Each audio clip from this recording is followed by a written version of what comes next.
How to solve the issue that the drawer will slide out when you close the drawer but it doesn't lock. Pull out the lock panel, unlock the drawer.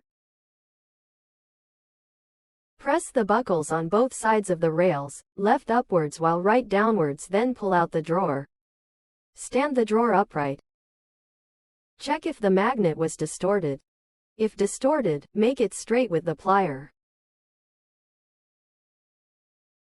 If magnetic in good status, make the two rails inwards slightly by plier.